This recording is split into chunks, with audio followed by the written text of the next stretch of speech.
Welcome all dear student, आई नरेंद्र मौर्य। आज हम engineering drawing second का एक नया चैप्टर जिसका नाम है डिटेल एंड असेंबली ड्राइंग के बारे में पढ़ेंगे। डिटेल एंड असेंबली ड्राइंग, इस चैप्टर में हम देखते हैं कि कौन कौन से पार्ट्स को असेंबल करने पर उनकी ड्राइंग किस तरह से बनेगी। तो जो हमारा चैप्टर है इंजीनियरिंग ड्राइंग सेकंड का डिटेल एंड असेंबली ड्राइंग, इसमें हम जैसे कि आपको ये डायग्राम दिख रहा है, अलग अलग पार्ट्स होते हैं, उन सब पार्ट्स को आपस में असेंबल करते हैं और असेंबल करने के बाद हम क्या करते हैं, उनका एक कंप्लीट ड्राइंग बनाते हैं। ठीक है, तो असेंबली ड्राइंग का मतलब यहाँ पर ये है, और डिटेल का मतलब यहाँ पर ये जो भी वस्तु दी होती हैं उसके शेप, साइज, डायमेंशन, सभी चीज़ों को देखते हुए उनके अनुसार ही हम उनका क्या करते हैं, असेंबली ड्राइंग तैयार करते हैं।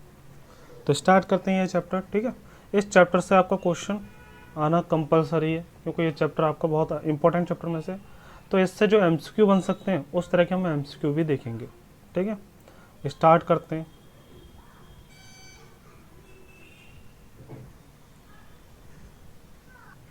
स्टार्ट करते हैं चैप्टर के लिए। ठीक है, चैप्टर का नाम क्या है, detail and assembly drawing.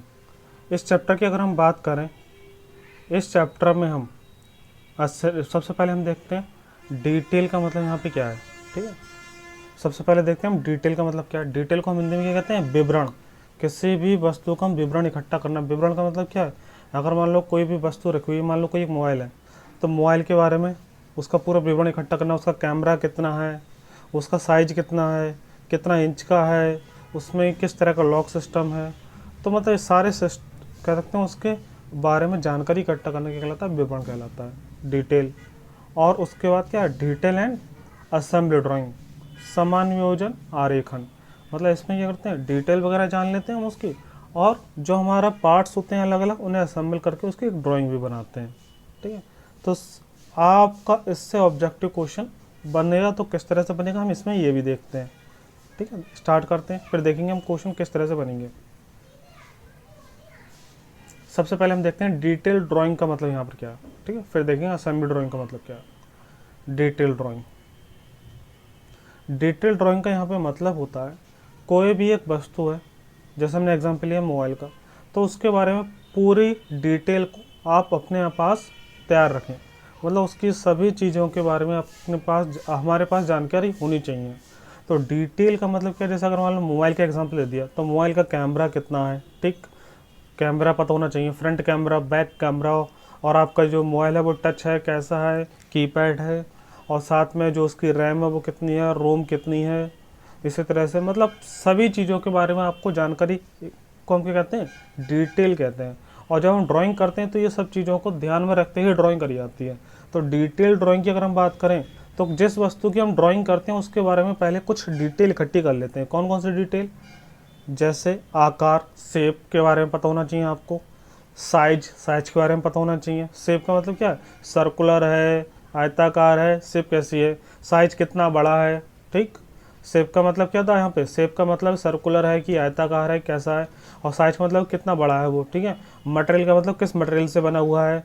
Tolerance का मतलब क्या है, टॉलरेंस का मतलब होता है उसकी जो डायमेंशन है आ रही है, मान लो कोई वस्तु है हमने बना ली, उसके जो डायमेंशन आ रही है उसमें टॉलरेंस कितना, मतलब मैक्सिमम लिमिट और मिनिमम लिमिट का जो डिफरेंस होता है उसे हम कहते हैं टॉलरेंस। ये आप थर्ड ईयर में पढ़ा जाता है ये टॉलरेंस के बारे में। अब बस आप इतना समझ लीजिए, जब हम कोई वस्तु बनाते हैं तो एग्जैक्ट उतनी हमें डायमेंशन प्राप्त नहीं होती है, उससे थोड़ी अधिक प्राप्त होती है। तो वही ओरिजिनल डायमेंशन और जो हमें प्राप्त हो रही है उसके बीच का जो डिफरेंस होता है वो टॉलरेंस होता है। ठीक है, तो टॉलरेंस लेके चलते हैं हम। ठीक है, सरफेस फिनिश कैसी होनी चाहिए, मैन्युफैक्चरिंग प्रोसेस कैसा होना चाहिए, नंबर ऑफ पार्ट्स कितने होने चाहिए, और अदर जानकारी। ठीक है, तो हम कह सकते हैं ये सब हमें विवरण करना पड़ता है, इकट्ठा करना पड़ता है बिफोर ड्राइंग। ठीक है, तो ये सब आपको याद रखना है। आपको क्वेश्चन किस तरह से बन सकता है, यहाँ से आपसे कह सकता है, जैसे इसमें से मान लो 3 ऑप्शन दे दे और एक ऑप्शन दे दे अलग से बना के वो दे दे ऑप्शन, और आपसे क्या कह दे, दिए गए ऑप्शन में से कौन सा ऑप्शन डिटेल ड्राइंग के अकॉर्डिंग नहीं आता है। तो डिटेल ड्राइंग के अकॉर्डिंग मान लो शेप दे दिया, साइज दे दिया और मटेरियल दे दिया, तो ये तो आते हैं, लेकिन जो इसमें इसके कंडीशन के अकॉर्डिंग नहीं दिया होगा, इसमें से नहीं दिया होगा, वो आपका नहीं आता है। तो आपको ये पता होना चाहिए। ठीक है, तो आप याद रखना इसमें डिटेल ड्राइंग में कौन कौन सी चीज़ें आती हैं, shape, size, material, tolerance, surface पे, manufacturing process, number of parts. Others में वो आपको इससे कोई क्वेश्चन नहीं बन पाएगा, ठीक है। मेन आपको इतने पार्ट्स याद रख लेंगे काफ़ी है। आगे हम देखते हैं, अब असेंबली ड्राइंग देखते हैं। असेंबली ड्राइंग का यहाँ पे मतलब क्या है। असेंबली ड्राइंग का मतलब है जैसे कोई भी पार्ट्स होता है, पार्ट्स मान लो मोबाइल है तो मोबाइल का क्या होता है, पहले डिस्क जब बनता है वहाँ पर असेंबली होती है, तो असेंबली होने से पहले क्या होता है, सभी पार्ट्स अलग अलग होते हैं। जैसे मोबाइल का बैक, पीछे बैक अलग है, फ्रंट वाला अलग है, कैमरा अलग रखा हुआ है इसका, और जो कीपैड है अगर मान लो कीपैड वाला है तो कीपैड अलग रखे हुए हैं इसके, कीपैड बटन, तो सब पार्ट्स अलग अलग होते हैं। लेकिन आपको असेंबली ड्राइंग बनाना है तो असेंबली ड्राइंग में क्या करते हैं, आप सभी पार्ट्स को पहले असेंबल करते हैं, जो पार्ट्स जहाँ लगाना होता है बाहर लगा देते हैं।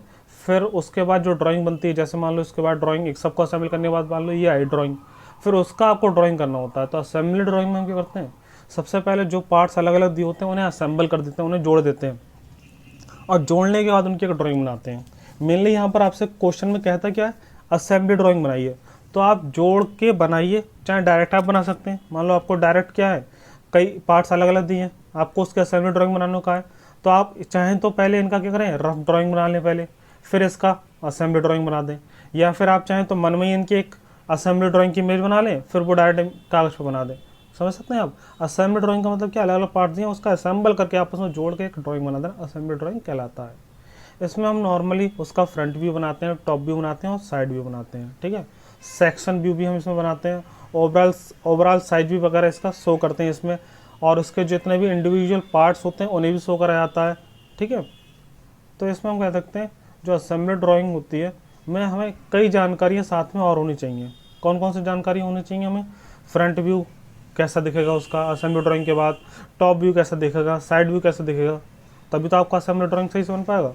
और सेक्शन व्यू कैसा होना चाहिए, ओवरऑल साइज आ रहा है वो कितना होना चाहिए, आइडेंटिफिकेशन ऑफ इंडिविजुअल पार्ट्स कितना, आइडेंटिफिकेशन ऑफ इंडिविजुअल पार्ट, कौन कौन से इंडिविजुअल उसके पार्ट्स हैं, टाइप्स ऑफ फिट्स कैसी है, टाइप्स ऑफ फास्टनिंग कैसी है, parts list in their material, ठीक है, कौन कौन से मटेरियल कौन कौन से पार्ट्स हैं, मेथड्स ऑफ असेंबली, ठीक है, किस मेथड से असेंबल करना है हमें, तो अदर एसेंशियल नोट्स, मतलब इन सब फैक्टर्स को आप देखेंगे, उसके बाद आप क्या करेंगे, असेंबली ड्राइंग करते हैं आप। तो असेंबली ड्राइंग करने से पहले आपको इन सब चीज़ों की जानकारी होनी चाहिए, ठीक है। जैसे हम एग्जाम्पल ले लेते हैं, मान लो कोई एक वस्तु इस तरह से दी हुई है और एक वस्तु इस तरह से दी हुई है, ठीक है, एक इस तरह से दी हुई है, एक इस तरह से दी हुई है, और यहाँ पे मान लो खांचा बना हुआ है बीच में,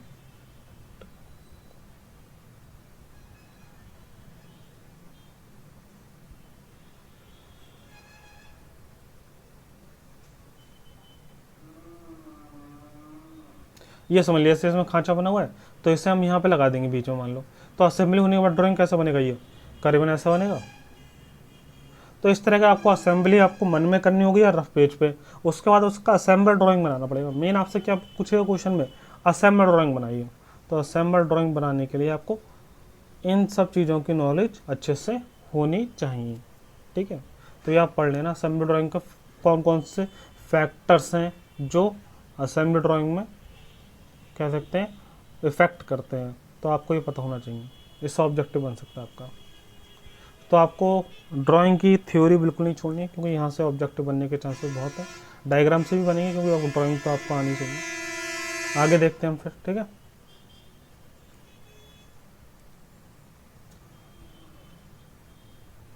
अब देखिए हम स्टार्ट करते हैं। सबसे पहले हम देखेंगे यहाँ पे क्या देखेंगे, वुडन जॉइंट। वुडन जॉइंट क्या होते हैं, वुडन जॉइंट नाम से क्लियर है, लकड़ी के जो अवयव होते हैं, मेंबर होते हैं, ठीक है, उन्हें आपस में जोड़कर हम जो जॉइंट बनाते हैं वो क्या कहलाते हैं, वुडन जॉइंट कहलाते हैं। वुडन जॉइंट की बात करें, टाइप्स ऑफ वुडन जॉइंट, कौन कौन से वुडन जॉइंट होते हैं इसे देख लेते हैं। वुडन जॉइंट में आपको कौन कौन से पढ़ने हैं, तो वुडन जॉइंट में हमें जो पढ़ने हैं एक एक करके हम सबको देखते हैं। जैसे आपको यहाँ से ऑब्जेक्टिव क्वेश्चन बनने के चांसेस बहुत अधिक हैं। जैसे ये हमारा दिया है यहाँ पे, चूल एवं साल कांट जोड़, ठीक है, चूल एवं साल काट जोड़, इसे हम इंग्लिश में जरूर याद रखना आप, ठीक है, क्योंकि जब आपका पेपर आता है तो पेपर में क्या होता है, जो टेक्निकल टर्म्स होती हैं उन्हें हिंदी में ही वो लिख देता है। मतलब टेक्निकल टर्म्स है, मान लो जैसे इसका नाम है इंग्लिश में mortis and tenon wooden joint, तो इससे क्या करेगा वो हिंदी में लिख के दे देगा, मोर्टिस को हिंदी में लिख देगा मोर्टिस, तो आप कंफ्यूज हो जाएंगे। तो वहाँ पर आप टेक्निकल टर्म जरूर याद रखना, हिंदी वाला आप याद रखें नहीं रखें उसका इफेक्ट नहीं पड़ेगा, लेकिन इंग्लिश वाले टर्म आपको याद होनी चाहिए, ठीक है। तो आप याद रखना। तो हम देख रहे हैं यहाँ पे वुडन जॉइंट कौन कौन से होते हैं। तो सबसे पहला वुडन जॉइंट हमारा mortise and tenon wooden joint. इन सब जॉइंट के बारे में, जिनके बारे में हम पढ़ेंगे अभी, ये सब जॉइंट क्या है, असेंबली ड्राइंग के लिए हम बनाएंगे। मतलब ये जॉइंट अलग अलग दिए होंगे, इन्हें जोड़ने के बाद हमें देखना होगा कि किस तरह से ये जोड़ने के बाद बनते हैं। तो इन जॉइंटों को हम देखेंगे, ठीक है, क्या करके। तो इन जॉइंट का यूज़ इंडस्ट्रीज में काफ़ी मात्रा में करा था, और साथ में ये जब हम वर्कशॉप वगैरह में भी देखो, आपने वर्कशॉप में भी ये जॉइंट्स यूज़ करे जाते हैं, ठीक है। देखते हैं हम, जैसे यहाँ पे आप बात कर रहे हैं, पहला जॉइंट कौन सा है, वुडन जॉइंट में पहला जॉइंट है mortis and tenon wooden joint. तो इसमें क्या होता है, इसमें दो अवयव होते हैं, एक अवयव आपका ऊपर है, एक अवयव यहाँ पे नीचे है, और जो ऊपर वाला अवयव है उसमें क्या है, खांचा बना हुआ है, खांचा बना हुआ है बीच में। उतने ही खांचे के हिसाब से इसमें क्या है, ऊपर उभरा हुआ सिरा होता है। जो इसका सिरा है वो इसमें खांचे में डाल दिया जाता है, जिससे फिट होने के बाद क्या है, ये इस तरह का दिखेगा। तो आपको इस तरह के क्वेश्चन में किस तरह से पूछेगा, आपको मान लो 4 ऑप्शन दे देगा, 4 तरह का डायग्राम दे देगा, एक ये दे दिया, मान लो 3 और दे देगा, जैसे हम पढ़ेंगे आगे। और तो आपसे कहेगा mortis and tenon wooden joint कौन सा है इसमें से। तो आपको पता कैसे होगा, जब आप पढ़े होंगे। तो ये आपको जो आपको ये वाला डायग्राम है, ये कौन सा होगा, mortis and tenon wooden joint होगा। तो ये आपको पता होना चाहिए कि mortis and tenon wooden joint क्या होता है। या फिर आपसे क्वेश्चन इस तरह से भी कह सकता है, मान लो 2 चीज़ अलग अलग दे देगा, और आपको इस तरह से 3-4 डायग्राम बना देगा बिल्कुल सिमिलर। तो आपसे कहेगा इसे असेंबल करने के बाद किस तरह से दिखेगा, तो इसे असेंबल करने के बाद ये इस तरह से दिखेगा। तो ये सब आपको पता होना चाहिए, इनके इस तरह से असेंबल करेंगे दोनों को तो इस तरह से दिखेगा। तो आपको बिल्कुल सिमिलर डायग्राम देगा, बहुत छोटा थोड़ा सा अंदर देगा, तो आपको पहचानना पड़ेगा कि असेंबल होने के बाद कैसे दिखेगा। या फिर टाइट कह सकता है कि mortis and tenon wooden joint बताइए इनमें से कौन सा है। तो आपको नाम के साथ भी पता होना चाहिए, साथ में असेंबल ड्राइंग भी आना चाहिए, ठीक है। यहाँ पे साफ साफ दिख रहा है, जो बी वाला पार्ट है ए वाले में से चले जाएगा, क्यों ए वाले में खांचा बना हुआ है, तो उसमें जब वो जाएगा तो ये वाला हिस्सा उसके अंदर चला जाएगा, तो ये हमारा जॉइंट इस तरह का दिखेगा, ठीक है। तो यहाँ तक कोई दिक्कत नहीं है। अगला जॉइंट देखते हैं।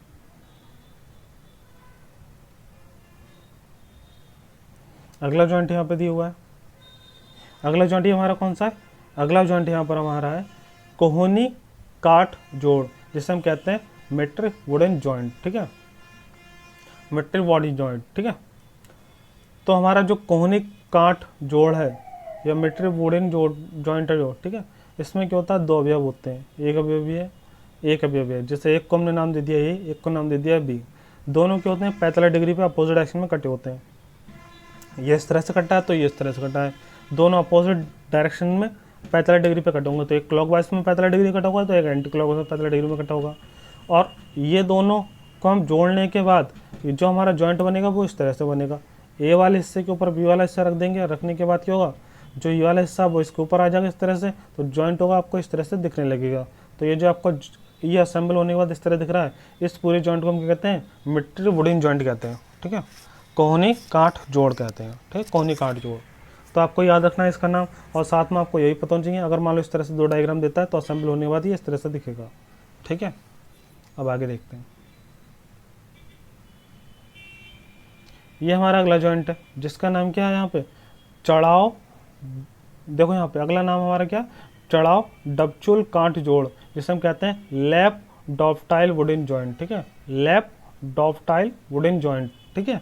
तो ये नाम आपको याद जरूर रखने हैं, जिसमें क्या होता है, हमारा 2 खांचे दिए हैं, 2 शेप दी हुई हैं यहाँ पे, ये पार्ट ए दिया है यहाँ पार्ट बी दिया। जो पार्ट ए यहाँ पे जो खांचा बना हुआ है, हल्का कैसा फॉर्म में बना हुआ है, हल्का ये ट्रेपेजियम की फॉर्म में बना है, तो हल्का ट्रेपेजियम के फॉर्म में यहाँ पे खांचा बना हुआ है, और इसमें उतना ही सिरा क्या है, उभरा हुआ है। तो इस वाले शेप को हम क्या करते हैं, इसमें लगा देते हैं। तो जैसे आपने देखो पुरानी जो खटियाँ आती थी, लकड़ी की खटी, ठीक, खटियाँ आती थी लकड़ियों की जो घर में बिछती हैं, तो उनमें क्या होता था, इसी तरह के जॉइंट यूज़ होते थे। और आज के समय में कई जैसे स्टूल बने आते हैं, मेज बनी आती है, उनमें भी इस तरह के जॉइंट का यूज़ होता है। तो उसी टाइप का ये जॉइंट है, ठीक, इसका नाम जो है लेफ्ट डॉफ्टाइल वुडन जॉइंट के नाम से जाना आता है इसे। तो ये आपको याद रखना है, इसका नाम जो है लेफ्ट डॉफ्टाइल वुडन जॉइंट है, ठीक है। यहाँ पे अभी अब ए है, इसमें खांचा बना है, अभी अब बी है, इसमें उतना ही उभरा हुआ भाग है, दोनों ट्रेपेजियम में। तो बी वाले को इसमें डालेंगे, तो डालने के बाद जो हमारा शेप दिखेगा वो इस तरह का दिखेगा, और इसका पूरा नाम क्या होगा, डॉफ्टाइल वुडन जॉइंट, ठीक है। सही है। यहाँ पर आगे देखते हैं। अब यहाँ पर कौन सा नाम है इसका, ये अगला हमारा जो है उसका नाम क्या है, टी चढ़ाव काठ जोड़, टी लैप वुडन जॉइंट। जैसा कि आपको दिख रहा है, ये दिखने में क्या बिल्कुल टी शेप में, ठीक, और साथ में क्या हो रहा है, एक सतह दूसरी सतह के ऊपर रखी गई है, इसलिए क्योंकि लैप बन गया। एक सतह के ऊपर जब दूसरा बनता है तो वो जॉइंट कैसा कहलाता है, लैप जॉइंट कहलाता है। और ये वुडन का है इसलिए वुडन, लकड़ी का जॉइंट है तो वुडन जॉइंट। तो ये कहेंगे इसे टी शेप में है, इसलिए टी लैप, एक के ऊपर दूसरा रखा गया तो लैप, और लकड़ी के इसलिए वुडन। तो इसका पूरे का नाम क्या है, टी लैप वुडन जॉइंट। क्योंकि ये दिखने में टी शेप का होता है इसलिए टी लैप वुडन जॉइंट कहते हैं इसे। ठीक है। इसमें क्या होता है, ए और बी दो भाग होते हैं, जिसमें ए भाग में खांचा बना होगा जो हमारा बिल्कुल आयताकार होगा, उतना ही ऊपरा भाग बी में होगा आधे वाले पोर्शन में। ठीक है। जैसे बी वाले में इधर वाले पोर्शन पे तो खांचा हमारा यहीं पे इतना ही पोर्शन में यहाँ पे खांचा बना है। और बी वाले को जब ए वाले में रखेंगे तो हमेशा आपको याद रखना है, जिसमें खांचे बने होते हैं वो तो हमारा सेम रहता है, और जिसमें उभरा हुआ भाग होता है उस वाली वस्तु को हम वहाँ पर ले जाकर फिक्स कर देते हैं, उसके साथ खांचे वाली जगह में डाल देते हैं। तो हमारा ये जॉइंट बन जाता है। जॉइंट बनने के बाद इस तरह दिखेगा, जिसे हम कहेंगे टी लैप वुडन जॉइंट। आगे देखते हैं।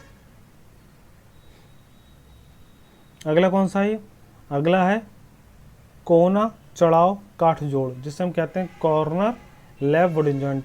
कॉर्नर क्यों, क्योंकि इसका जो जॉइंट बनता है वो कॉर्नर पर बनता है। और लैप क्यों, क्योंकि एक सतह के ऊपर दूसरी सतह रखते हैं तब लोग लैप, उसी के कहते हैं हम लैप कहते हैं। और ये लकड़ी का इसलिए वुडन जॉइंट, तो इसे कहते हैं कॉर्नर लैप वुडन जॉइंट। इसमें क्या है, दो है हमारे भाग ए और बी।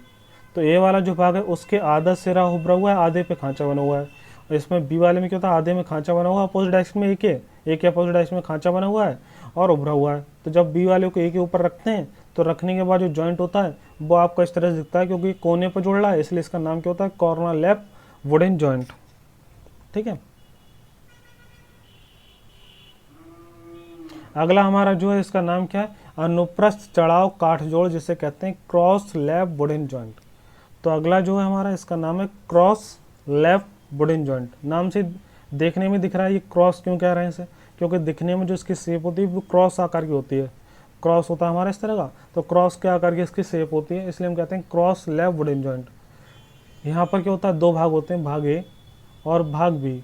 भाग बी में देखो यहाँ पे खांचे बने हुए हैं, भाग ए में क्या है, आधे भाग में भाग ए में भी खांचे बने हुए हैं, आधे भाग में बी में खांचे बने हुए हैं। लेकिन दोनों में जो खांचे बने हुए बने कहाँ पर है, सेंटर में, बिल्कुल मिड में बने हुए हैं और आयताकार फॉर्म में बने हुए हैं। इसमें क्या करते हैं हम, ए वाले को चाहे बी में रख दें चाहे बी वाले को ए में रख दें, तो जो जॉइंट बनता है वो हमारे कहाँ बनता है, एक क्रॉस बनता है, क्रॉस बनता है। इसलिए इसे क्या कहते हैं, क्रॉस लैप वुडन जॉइंट कहते हैं। ठीक है।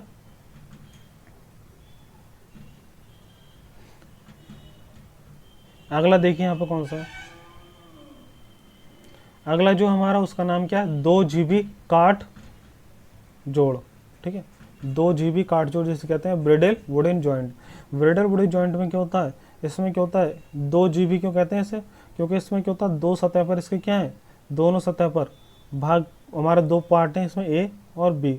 जो बी वाला भाग है इसमें क्या, बीच में तो खाली स्थान है, लेकिन राइट और लेफ्ट मतलब कह सकते हैं उसके खांचे के, जो इधर खांचा है उसके ऊपर और नीचे दोनों तरफ क्या है, उभरा हुआ सिरा है, दोनों तरफ उभरा हुआ सिरा है। ठीक है।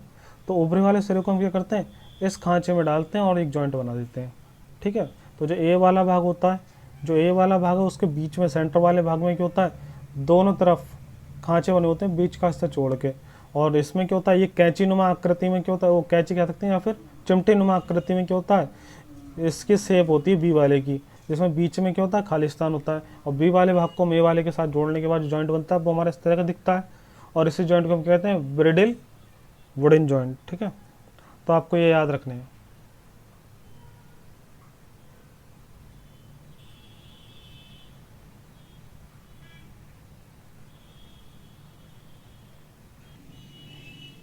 ठीक है, ये जॉइंट हो गए हमारे।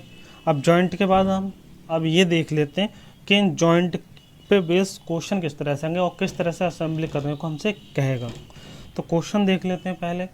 आज हम क्वेश्चन नहीं करेंगे, आज हम इससे रिलेटेड कुछ टर्म समझेंगे जो हमें क्वेश्चन करने से पहले पता होना चाहिए, तो वो हम समझ लेते हैं। ठीक है। जैसे आपने पढ़ा ही होगा फर्स्ट सेमेस्टर में फर्स्ट एंगल प्रोजेक्शन मेथड और थर्ड एंगल प्रोजेक्शन मेथड। तो बस भाई प्रोजेक्शन के बारे में थोड़ा और पढ़ना है हमें। ठीक है, देखते हैं। जैसे कि यहाँ पे आप देख सकते हैं क्वेश्चन में क्या कह रहा है, क्वेश्चन किस तरह से आता है। क्वेश्चन कह रहा है टी अर्ध काठ जोड़, टी अर्ध काठ जोड़ टी हाफ वुडन जॉइंट के दो भागों का विवरण चित्र में दर्शाया गया है। तो यहाँ पे आपको चित्र दिया गया, एक ये वाला चित्र दिया होगा, एक चित्र ये दिया होगा, मतलब इसका ऑब्जेक्टिव क्वेश्चन भी आता है तो आपको दो डायग्राम इस तरह से दिए होंगे, ठीक है। तो इसमें क्या कह रहा है, टी अर्ध काठ है, टी अर्ध काठ है, इस जॉइंट का नाम क्या है, टी अर्ध काठ जॉइंट है, के दो भागों का विवरण चित्र में दर्शाया गया है, ठीक है। आगे कह रहा है विवरण आरेखन का सावधानी से अध्ययन और दोनों भागों को एक साथ इकट्ठा करने के बाद निम्नलिखित दृश्यों को खींचें। तो एक साथ इन्हें जोड़ना है और आपको निम्नलिखित दृश्य इसमें संयोजित करने हैं, मतलब बनाने हैं आपको। एक सबसे पहले आप कौन सा असेंबली ड्राइंग बनाना है, इसका असेंबली मतलब इन दोनों को जुड़ने के बाद ड्राइंग कैसे बनेगा, ये आपसे पेपर में नहीं पूछा जाता है, ठीक है।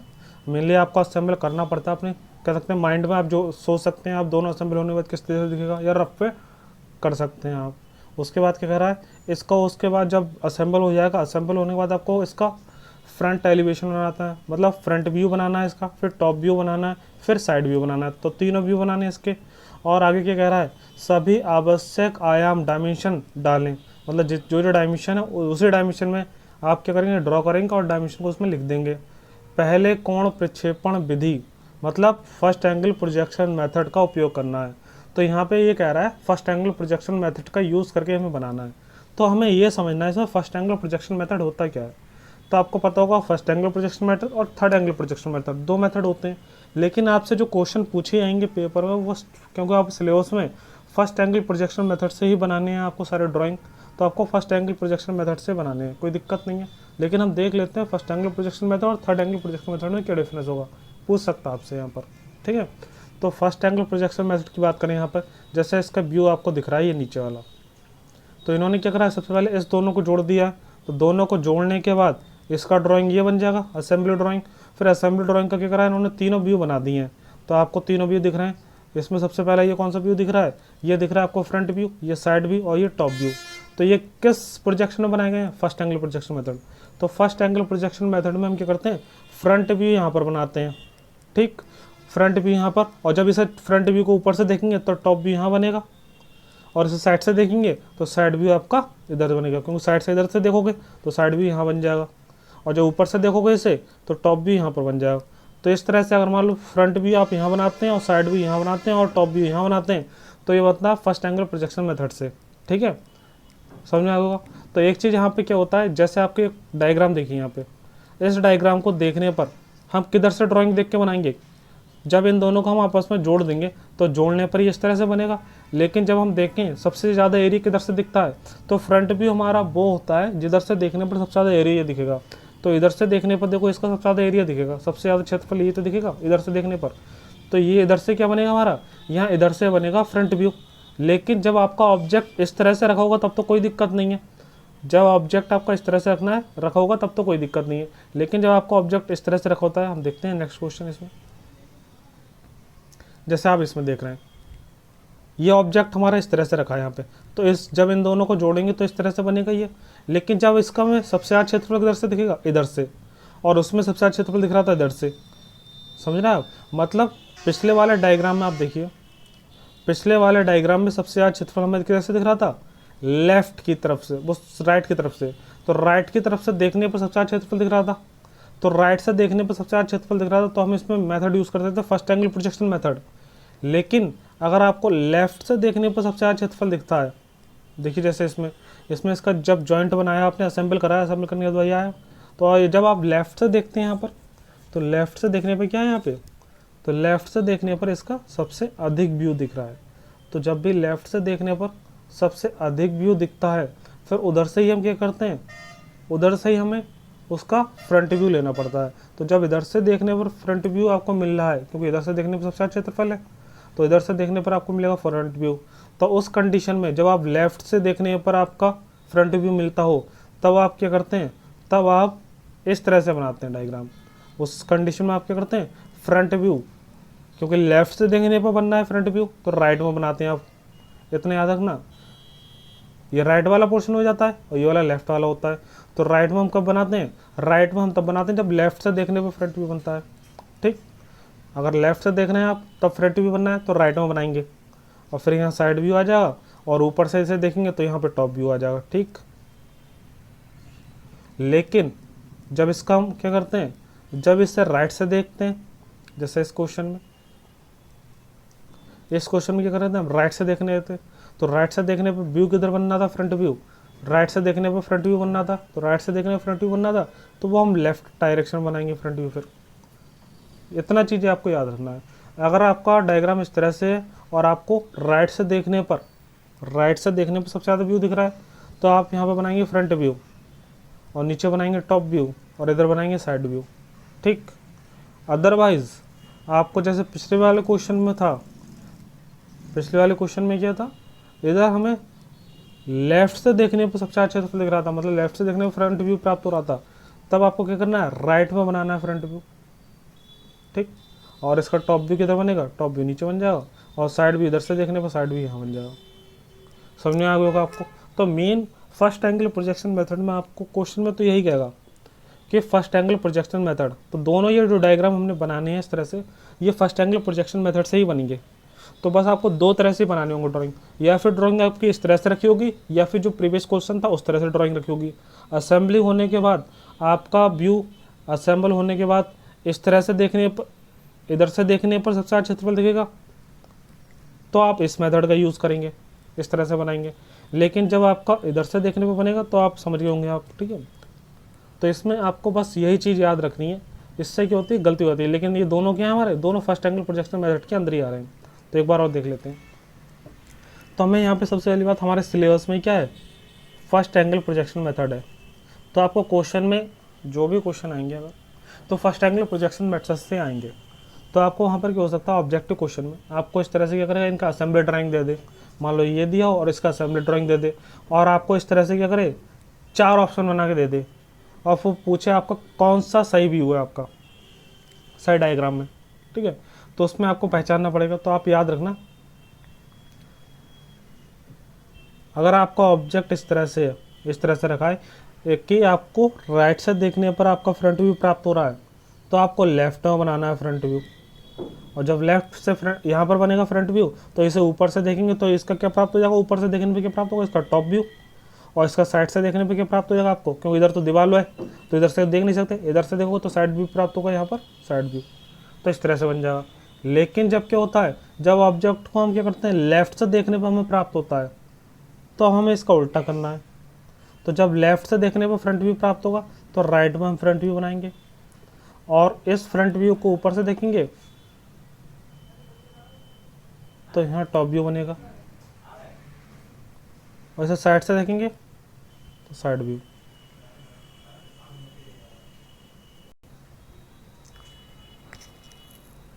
ठीक है, आपका यहाँ तक आपका फ्रंट व्यू में किस तरह से आपको व्यू बनाने हैं, तो फर्स्ट एंगल प्रोजेक्शन मेथड का यूज़ है किस तरह से बनाने हैं, टॉप व्यू, साइड व्यू और फ्रंट व्यू, ये हमने देख लिया आज। इससे एक्चुअल लेक्चर में हम क्या करेंगे, इनके क्वेश्चन करेंगे, और क्वेश्चन द्वारा देखते हैं किस तरह से इसकी ड्राइंग बनती है। क्योंकि आपको पेपर कैसा ना ऑब्जेक्टिव आना, तो उसी हिसाब से हम क्या करेंगे, इसकी ड्राइंग जो है आप कोई ऑलरेडी बनी हुई ड्राइंग को हम इसमें देखेंगे, जिससे क्या हो कम टाइम में आराम से देख सकें और ज़्यादा क्वेश्चन अटैम्प्ट कर सकें, और साथ में इनका फिर बाद में इसके एमसीक्यू भी करेंगे। तो इजीली आपके एमसीक्यू भी आसानी से हो जाएंगे जब आप चैप्टर सीरीज़ में पढ़ेंगे भी। तो आपको फर्स्ट एंगल प्रोजेक्शन मेथड के ये दोनों मेथड याद रखने हैं आपको, राइट से देखने पर किस तरह से बनेगा और लेफ्ट से, इससे भी एमसीक्यू बन सकता है आपका। आपको दे देगा 4 ऑप्शन, एक टिक करना होगा उसमें, इस तरह से बन सकता है। और साथ में हम बताते हैं और कैसे बन सकता है। साथ में जैसे आपको इसमें से कोई सा आपको उन्होंने डायग्राम बना दिया, जैसे आपको ये वाला डायग्राम बना दिया, जैसे उन्होंने कॉर्नर लेफ्ट वुडन जॉइंट, तो आपको ड्राइंग बना देगा, और ड्राइंग कर देने के बाद उसमें 4 ऑप्शन दे देगा कि ये कौन सा वुडन जॉइंट है, तो आपको पहचानना पड़ेगा। तो ये चीज़ आपको एक बार देखनी ज़रूर है। ठीक है, और साथ में आपको असेंबल करना भी आना चाहिए। असेंबल करना हम क्वेश्चन करेंगे तो और अच्छे से सीख जाएंगे। असेंबल करने में कोई दिक्कत नहीं है, बस इनके नाम आप याद रख लेना, क्योंकि अगर आपको नाम याद हो जाएंगे तब आप समझ लीजिए आधे क्वेश्चन नाम से ही हो जाएंगे इसके। ठीक है, और बाकी जो ड्राइंग बेस्ड क्वेश्चन है वो हम देखेंगे आगे। तो आज इतना ही रहने देते हैं, बाकी अगले लेक्चर में देखेंगे।